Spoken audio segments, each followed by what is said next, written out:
আপনার ভালো একটি স্বামী এবং আপনার টাকা পয়সা এই দুটো যদি আপনার জীবনে পারফেক্ট থাকে, দেখবেন যে সবাই আপনার খোঁজ খবর নিচ্ছে, সব সময় আপনাকে ভালোবাসা দিচ্ছে। কিন্তু যখন দেখবেন যে আপনার টাকা পয়সাও নেই এবং আপনার ভালো একটি স্বামীও নেই, তখন দেখবেন আপনার আপন মানুষগুলো পর হয়ে গিয়েছে।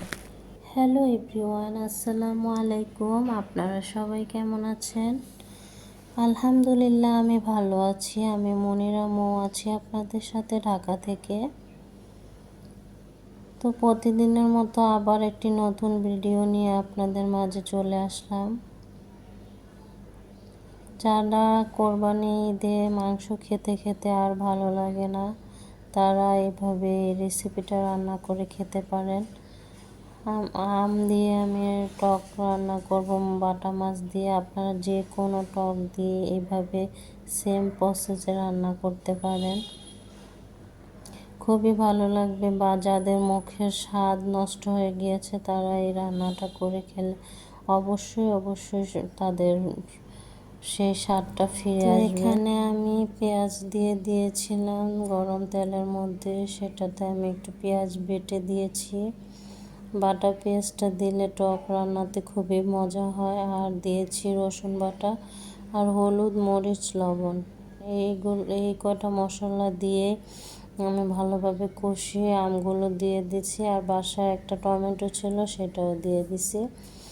এই যে আমার সব কিছু কষানো হয়ে গেছে। এখন আমি মাছগুলো দিয়ে ভালোভাবে কষিয়ে তারপরে তরকারির ঝোলটা দিয়ে দিব, দিয়ে রান্নাটা করে নিব। আর সাথে করে নিব আমি পটল ভাজা।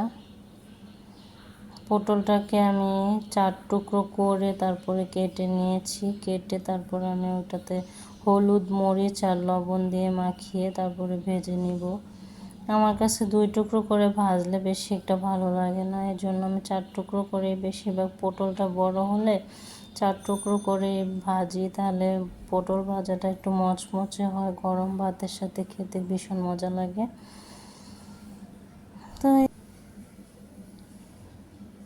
তো এই আর কি। তো এই যে এখানে তরকারিটাতে আমি ঝোল দিয়ে দিয়েছি। ঝোলটা ফুটে উঠলে কাঁচামরিচ দিয়ে দিব। আর এই তরকারিটাতে ধনিয়া পাতা থাকলে আপনারা সবাই ধনিয়া পাতা দিয়ে দেবেন, তাহলে আরও বেশি মজা লাগে খেতে।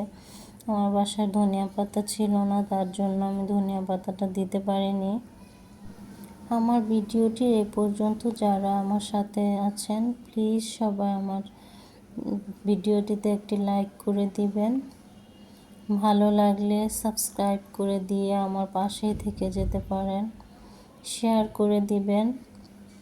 আর আপনারা কমেন্টস করে জানিয়ে দিবেন কোথায় কি ভুল হয়েছে। আপনারা না বললে তো আমি বুঝতে পারবো না, আপনারা বললে আমি সেটা শুধরিয়ে নিব।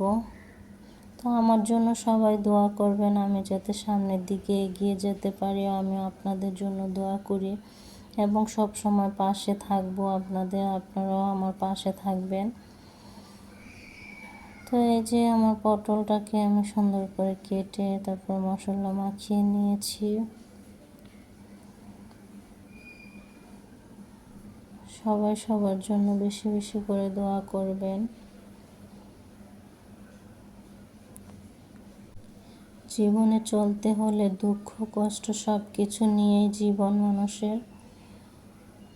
তো সবাই দুঃখ কষ্ট ভুলে জীবনটাকে সুন্দর করে সাজিয়ে নেওয়ার চেষ্টা করবেন।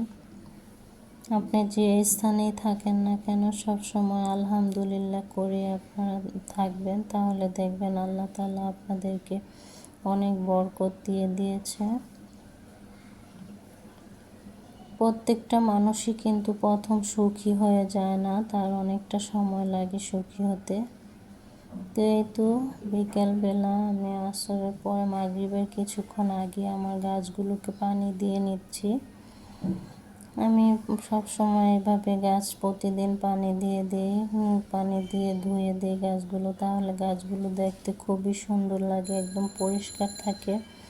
মন দেখলেও মনটা ফ্রেশ হয়ে যায়। যখন আপনি সকালে বা বিকেলে একটু বারান্দাতে আসবেন, দেখবেন আপনার গাছগুলো দেখলে আপনার মাইন্ডটা ফ্রেশ হয়ে যাবে।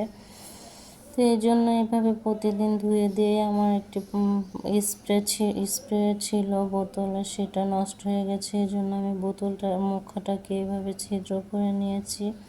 এটা দিয়ে আমি সব সময় গাছে পানি দিই। আর আমি বেশিরভাগ সময় চাল ডাল ধোয়া পানিটা ব্যবহার করি। আর যখন আমি গাছ লাগাই তখন আমি তরকারির খোসা, তারপর ডিমের খোসা দিয়ে লাগাই। তেমন একটা আমি সার দিই না, এটা থেকে আমার গাছে সার হয়। আর এগুলো দিয়ে লাগিয়ে দিলে বা চাল ডাল ধোয়া পানিটা দিলে গাছটা খুবই সুন্দর লাগে দেখতে, সবুজ থাকে একদম, খুবই ভালো লাগে। তো আপনারাও এভাবে আপনাদের গাছগুলোকে যত্ন করবেন, যাদের বাসায় গাছ আছে।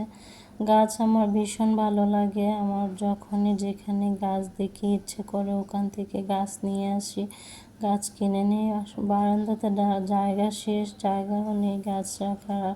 তারপরও ইচ্ছে করে যে আরও গাছ কিনে নিয়ে আসি, খুবই ভালো লাগে গাছ। তো দেখতে দেখতে ভিডিওটি শেষ পর্যায়ে চলে এসেছি। আজকে ভিডিওর এ পর্যন্তই।